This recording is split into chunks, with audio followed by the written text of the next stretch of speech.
Praise the Lord अजीजो, जैसे कि आप सभी जानते हैं कि पिछले सप्ताह हम 4 स्त्रियों के बारे में बता रहे थे कि वो कौन सी 4 स्त्रियां हैं जो बाइबल के अंदर है। और इसी वचन को आज हम आगे जारी करते हैं और हम देखेंगे उत्पत्ति 1 बाब उसकी 26वीं आयत में परमेश्वर का वचन हमसे क्या कहता है। वचन कहता है कि फिर परमेश्वर ने कहा, हम मनुष्य को अपने स्वरूप के अनुसार अपनी समानता में बनाएं और वे समुद्र की मछलियों और आकाश के पक्षियों, घरेलू पशुओं और सारी पृथ्वी पर जो सब रेंगने वाले जंतुओं पर जो पृथ्वी पर रेंगते हैं अधिकार रखें। मेरे अजीजों, हम देखते हैं कि रेंगने वाले जंतु बहुत बड़ा स्थान घेरते हैं, क्योंकि परमेश्वर ने सारी पृथ्वी पर कहने के बाद इस बात का उल्लेख किया है। कहने का तात्पर्य यह है कि मनुष्य द्वारा पूरी पृथ्वी पर अधिकार रखने के लिए आवश्यक है कि रेंगने वाले जंतुओं को नजरअंदाज ना किया जाए, क्योंकि परमेश्वर का शत्रु रेंगने वाले जंतुओं में से ही बना हुआ था। उत्पत्ति 3 में सर्प और लूका 10 में बिच्छू रेंगने वाले जंतु हैं। सिर्फ सर्प ही शैतान का प्रतिनिधित्व नहीं करता, परंतु बिच्छू भी पापमयी और अशुद्ध दुष्ट आत्माओं का प्रतिनिधित्व करते हैं। और सर्प और बिच्छू का प्रभाव क्षेत्र ये पृथ्वी है, समस्या पृथ्वी पर है। मेरे अजीजों, इसलिए हमें अवश्य ही आत्माओं को बचाने के कार्य और परमेश्वर के कार्य में अंतर करना चाहिए। कई बार आत्माओं को बचाने का कार्य आवश्यक नहीं कि परमेश्वर का कार्य हो।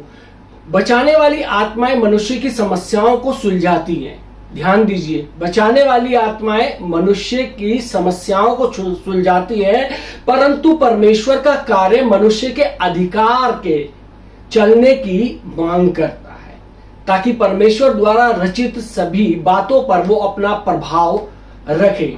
मेरे जो परमेश्वर को अपने सृष्टि में अधिकार की आवश्यकता है और उसने मनुष्य को इस अधिकार को पाने के लिए चुना है।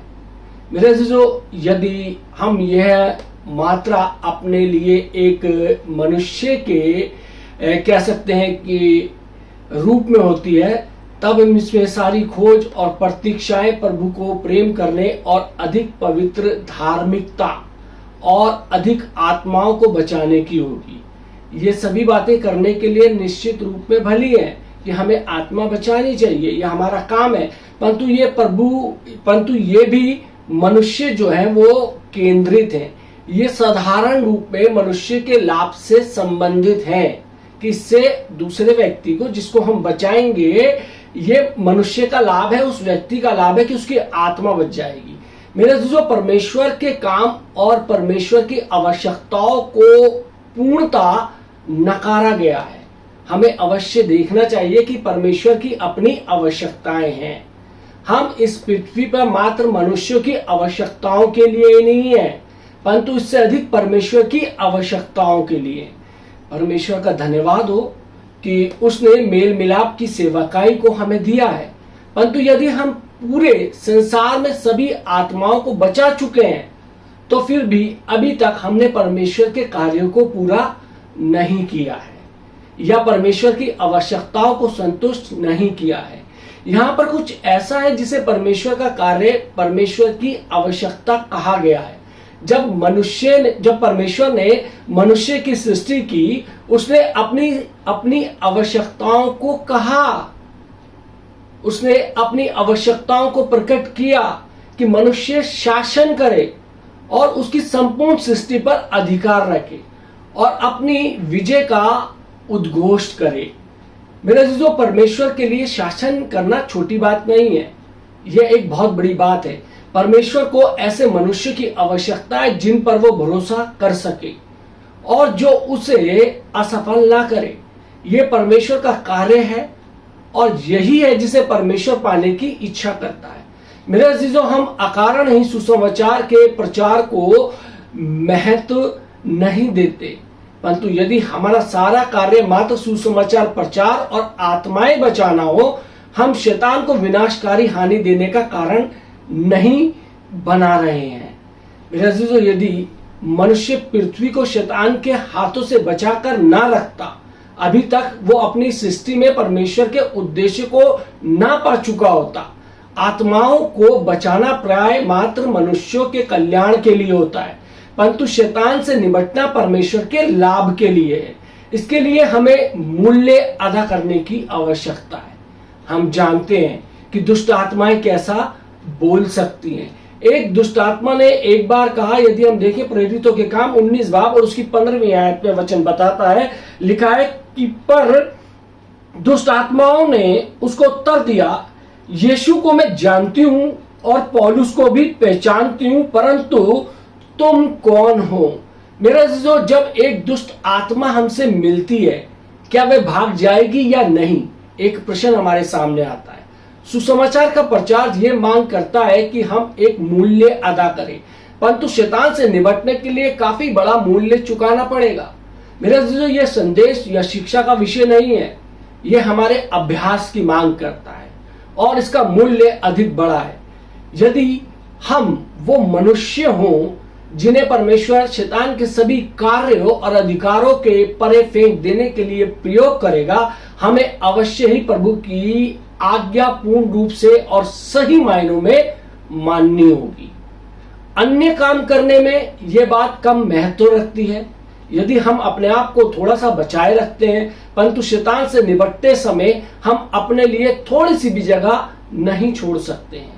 मेरे अजीजों, हम अपने आप को पवित्र शास्त्र का अध्ययन करते समय किसी बात के लिए सुसमाचार प्रचार करने में कलीसिया या भाइयों की सहायता करने से रोक सकता है, परंतु शैतान से निपटने में स्वयं को अवश्य ही छोड़ना चाहिए।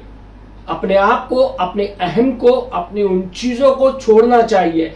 शैतान हमारे द्वारा कभी भी प्रभावित नहीं होगा यदि स्वयं को बचाकर हमने रखा हुआ है।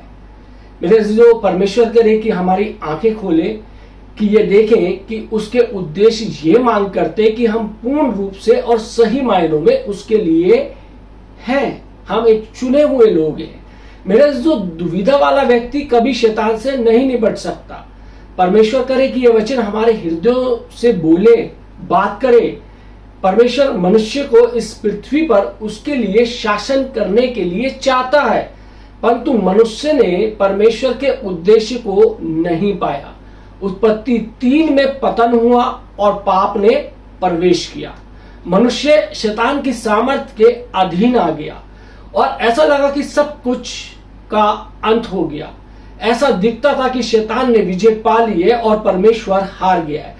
उत्पत्ति 1 के अध्याय के साथ साथ पवित्र शास्त्र में 2 और अध्याय हैं जो इस समस्या से संबंधित है। वो भजन संहिता 8 और इब्रानियों 2 में है। भजन संहिता 8 दर्शाता है कि परमेश्वर का उद्देश्य और योजनाएं कभी नहीं बदले। उसने कोई बदलाव नहीं किया है अपने उद्देश्य और योजनाओं का, जब से ये पृथ्वी की उसने नींव डाली है।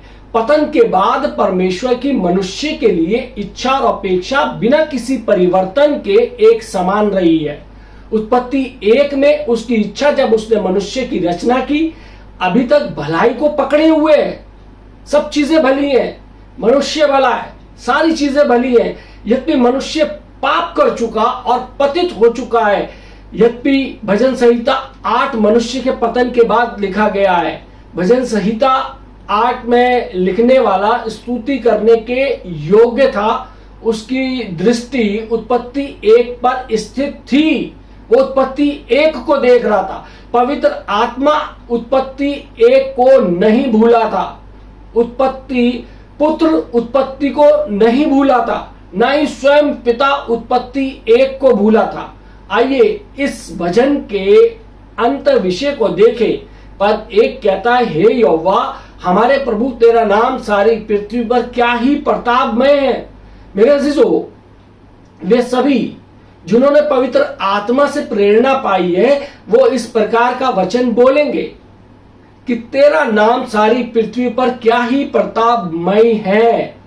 मेरे अजीजों, यद्यपि कुछ लोग प्रभु के नाम की झूठी निंदा करते हैं और उसे अस्वीकृत करते हैं, फिर भी भजनकार ऊंचे स्वर में घोषणा करता है, हे यहोवा हमारे प्रभु, तेरा नाम सारी पृथ्वी पर क्या ही प्रतापमय है। उसने ऐसा नहीं कहा कि तेरा नाम बहुत प्रतापमय। बहुत प्रतापमय का अर्थ क्या ही प्रतापमय के समान नहीं होता।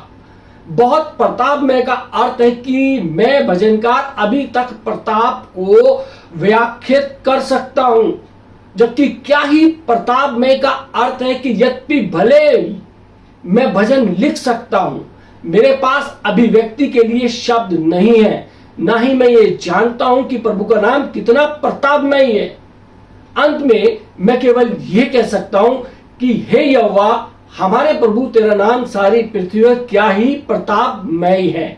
मेरे अजीजों, उसका नाम ना केवल प्रतापमय है, उसका नाम सारी पृथ्वी पर प्रतापमय है। सारी पृथ्वी पर की अभिव्यक्ति उत्पत्ति 1 उसकी 26वीं आयत के समान है। यदि हम परमेश्वर की योजना जानते हैं, जितनी बार हम मनुष्य या पृथ्वी शब्द पाते हैं, हमारा हृदय हमारे भीतर उछलना चाहिए। पद 2 जारी रखता है, तूने अपने बैरियों के कारण बच्चों और दूध पिलाओ के द्वारा सामर्थ्य की नींव डाली है, ताकि तू शत्रु और पलटा लेने वाले को रोके रखे। मेरे अजीजों, बच्चे और दूध पियो का अभिप्राय मनुष्य से है, और इस पद में परमेश्वर द्वारा मनुष्य को उसके शत्रु से निपटने पर बल दिया गया है। मेरे अजीजों, प्रभु यीशु मसीह ने इस पद को मत्ती 21:16 में बोला, बालकों और दूध पीते बच्चों के मुंह से तूने अपार स्तुति कराई। मेरे अजीजों, इन शब्दों का अर्थ है कि शत्रु वह सब करे जो हो सकता है, जिसे वे कर सकता है, परंतु ये आवश्यक नहीं कि स्वयं परमेश्वर उससे निपटे। परमेश्वर बालकों और दूध पीते बच्चों को उससे निपटने के लिए प्रयोग करेगा। बालक और दूध पीते बच्चे क्या कर सकते हैं? एक प्रश्न हमारे सामने है। यह कहता है कि बच्चों और दूध पियो के द्वारा सामर्थ्य की नींव डाली। मेरे अजीजों, परमेश्वर की इच्छा उन मनुष्यों को पाने की है जो स्तुति करने के योग्य हैं, वे जो महिमा कर सकते हैं, वे शत्रु से निपट सकते हैं। पद 3 से लेकर 8 तक भजनकार कहता है कि जब मैं आकाश को जो तेरे हाथों का कार्य है और चंद्रमा और तारागण को जो तूने नियुक्त किए हैं देखता हूं, तो फिर मनुष्य क्या है कि तू उसका स्मरण रखे, और आदमी क्या है कि तू उसकी सुधि ले, क्योंकि तूने उसको परमेश्वर से थोड़ा ही कम बनाया है और महिमा का प्रताप मुकुट उसके सिर पर रखा है। तूने उसे अपने हाथों के कार्यों पर प्रभुता दी है। तूने उसके पांव तले सब कुछ कर दिया है। सब भेड़ बकरी गाय बैल और जितने वन पशु हैं, आकाश के पक्षी और समुद्र की मछलियां और जितने जीव जंतु समुद्र में चलते फिरते हैं। मेरे अजीजों, यदि हम इस भजन को लिख रहे होते, संभवतः हमने इस बिंदु पर एक वाक्यांश और जोड़ दिया होता कि वह मनुष्य कितना दयनीय है जो पतित हुआ और पाप में पड़ चुका है और अदन की वाटिका से बाहर निकाला जा चुका है। इससे अधिक वो कुछ और नहीं पा सकता। परंतु परमेश्वर का धन्यवाद हो, भजनकार के हृदय में इस प्रकार का विचार नहीं था। परमेश्वर के दृष्टिकोण में पृथ्वी को अभी भी पुनः स्थापित किया जा सकता है। मेरे अजीजों, परमेश्वर द्वारा मनुष्य को दी गई स्थिति अभी तक अस्तित्व में है और शैतान के कार्य को नष्ट करने की सारी शक्तियां दी गई हैं, मनुष्य को दी गई है। वचनबद्धता अभी तक है। इसलिए 3 पद से आरंभ करके भजनकार फिर से वही पुरानी बात बताता है। उत्पत्ति के 3 अध्याय को पूरी तरीके से नजरअंदाज करते हुए भजन संहिता 8 की यह विशेषता है, मनुष्य के लिए परमेश्वर का उद्देश्य शासन करने का है। क्या मनुष्य इस योग्य है? एक प्रश्न हमारे सामने आता है। निश्चय नहीं, परंतु परमेश्वर का उद्देश्य है कि मनुष्य शासन करे। मनुष्य निश्चय ही शासन करेगा। मेरे अजीजों, पद 9 में भजनकार फिर से कहता है, हे यहोवा, हे हमारे प्रभु, तेरा नाम सारी पृथ्वी पर क्या ही प्रतापमय है। मेरे अजीजों, वो महिमा करना जारी रखता है, मानो वो मनुष्य के पतन से अवगत ही ना हो। यद्यपि आदम पाप कर चुका था और हव्वा भी पाप कर चुकी थी, वो परमेश्वर की योजना में कभी भी स्थिर नहीं रह सकते थे। मनुष्य गिर सकता है और मनुष्य पाप कर सकता है, परंतु मनुष्य परमेश्वर की इच्छा को परे नहीं फेंक सकता है, उसकी योजना को नहीं बदल सकता है, उसकी योजना को नहीं हटा सकता है। मनुष्य के पतन के बाद भी परमेश्वर की मनुष्य के प्रति इच्छा पहले के समान रही है। परमेश्वर अभी भी मांग करता है कि मनुष्य शैतान की सामर्थ को परे फेंक दे। मेरे अजीजों, वो कितना महान, कभी नहीं बदलने वाला परमेश्वर है। उसके मार्ग अटल और बिल्कुल सीधे हैं। मेरे अजीजों, हमें अवश्य सोचना चाहिए कि परमेश्वर को कभी भी परे नहीं किया जा सकता, उसकी योजनाओं को कभी भी परे नहीं किया जा सकता। इस संसार में कुछ ऐसा है जो कठोर आघात पाते हैं, परंतु किसी पर परमेश्वर के समान प्रतिदिन प्रहार और लगातार आघात नहीं हुए हैं। मेरे अजीजों, फिर भी उसकी इच्छा कभी भी समाप्त नहीं होती। मनुष्य के पतन से पहले परमेश्वर जैसा था, मनुष्य के पतन के बाद और संसार में पाप के प्रवेश के बाद वह वैसा ही है, वो बदला नहीं है। जैसा उसने पहले निश्चित किया था, आज भी उसके निर्णय वैसे ही है, वो कभी नहीं बदलता। बाइबल कहती है कि परमेश्वर कभी नहीं बदलता, उसकी योजनाएं कभी नहीं बदलती। हम मनुष्य हैं, हमारी योजनाएं हमारी भावनाओं द्वारा केंद्रित होती हैं और वो निरंतर बदलती चली जाती है, लेकिन परमेश्वर स्वयं अपनी तमाम इच्छाओं को हमारे जीवन में पूर्ण करना चाहता है और वो आदि से लेकर अनंत काल तक एक सी रहेंगी। उसकी योजनाओं में कोई बदलाव नहीं होगा। परमेश्वर चाहता है कि हम ऐसे इंसान बने जो कि उसकी योजना के अंदर हम पार्ट ले, हम भागीदार हो सके, उसके पार्ट बन सके। परमेश्वर चाहता है कि हम अपनी संपूर्णता परमेश्वर की भागीदारी में निभाएं। परमेश्वर ने आपको चुना है। बाइबल कहते हैं कि बुलाए हुए तो बहुत हैं, लेकिन चुने हुए थोड़े हैं। बहुत से लोग होंगे, लेकिन यदि परमेश्वर ने आपको चुना है अपने कार्यों के लिए, तो आप परमेश्वर की योजना को नहीं बदल सकते हैं। योना नबी भी भागा था। हम योना नबी से वाकिफ है, हम सब ने योना नबी की कहानी सुनी है। परमेश्वर ने उसको निनवे जाने को कहा, लेकिन वो तरतुस चला गया, वो तरतुस के जहाज के अंदर बैठ गया। लेकिन हम सभी जानते हैं कि एक बहुत बड़ा तूफान आया और उसने कहा कि ये तूफान मेरी वजह से, मुझे समुद्र में फेंक दो। और जब उसे समुद्र में फेंका गया तो एक समुद्री जंतु ने उसको निगल लिया, महामच्छ ने उसको निगल लिया और 3 दिन तक वो उसके पेट में रहा। और उसके बाद फिर जब उसको उगला गया, उस महामच्छ ने उगला, तो वो निनवे की धरती पर था। वो भागने की कोशिश कर रहा था। दाऊद कहता है कि आकाश में जाऊं तो तू वहां है, पहाड़ पे जाऊं तो तू वहां है। मैं तेरी आत्मा से भागकर कहां जाऊंगा। यदि परमेश्वर ने आपके ऊपर चित्त लगा दिया, आप कितने भी भागने की कोशिश कीजिए, परमेश्वर की योजना, जैसे कि हमने वचन में देखा, वो नहीं बदलती है। परमेश्वर ने आपको अपने लिए चुना है, अपने लिए सृजा है, ताकि आप अधिकार रखें इस सारी संपूर्ण पृथ्वी पर, ताकि आप उस योजना का भाग हो सके, जैसे उसने उत्पत्ति 1:26 के अंदर कहा है। ये परमेश्वर की आशीष थी मेरे और आपके जीवन के लिए कि हम अधिकार रखें। आज हम अपना अधिकार, अपनी जिम्मेवारियां लेने को तैयार नहीं है, लेकिन परमेश्वर चाहता है कि हम उस अधिकार को लें, उन जिम्मेवारियों को लें जो कर्तव्य परमेश्वर ने हमें दिया है, हम उसको पूर्ण कर सकें। परमेश्वर का वचन कहता है कि प्राण देने तक विश्वास योग्य रहे तो मैं तुझे जिंदगी का ताज दूंगा। परमेश्वर हमारे को जिंदगी का ताज देना चाहता है, वो हमारे से विश्वास योग्यता चाहता है। परमेश्वर चाहता है कि हम अपने जीवन के अंदर पूरी विश्वास योग्यता के साथ परमेश्वर के साथ चलें और उसकी योजनाओं को पूर्ण कर सकें, ताकि हम इस संसार में, इस पृथ्वी पर से शैतान के उस राज्य को, उस अधिकार को नेस्तो नाबूद कर सके, हटा सके।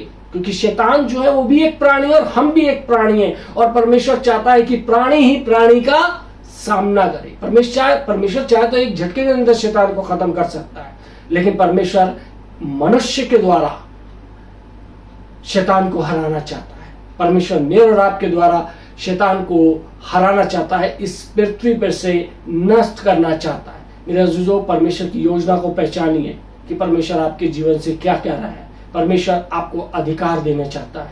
इस वचन को हम आगे भी जारी रखेंगे। परमेश्वर आप सबको आशीष दे। आमीन। आइए हम धन्यवाद दें परमेश्वर का और दुआ मांगे। महान सामर्थ्य पिता परमेश्वर, धन्यवाद देते हैं तमाम उन नेमत और बरकतों के लिए, तमाम उन आशीषों के लिए जिसमें परमेश्वर आपने इस संपूर्ण संसार पर परमेश्वर मनुष्य जाति को अधिकार दिया कि हम इस सारी पृथ्वी पर अधिकार रखें। परमेश्वर प्रभु जी, हमें आपकी सामर्थ्य की आवश्यकता है ताकि हम शैतान के हर एक धोखे फंदे, तमाम वो बातों में जिनमें संसारिक बातों में हमारे को उलझाना चाहता है, हम उससे परे हटते हुए परमेश्वर तेरे राज्य की खोज करने वाले हो सके, ताकि इस पृथ्वी पर खुदावंद प्रभु यीशु मसीह तेरा राज्य आए। प्रभु जी, तुझसे विनती करते हैं जितने लोगों ने आज का ये वचन सुना है प्रभु यीशु मसीह, उन सब पर, उनके परिवार के तमाम लोगों पे प्रभु जी आपकी आशीष हो। ये वचन परमेश्वर इन तमाम सुनने वालों के लिए लाभकारी हो। यीशु मसीह के नाम से मांगते हैं, आमीन।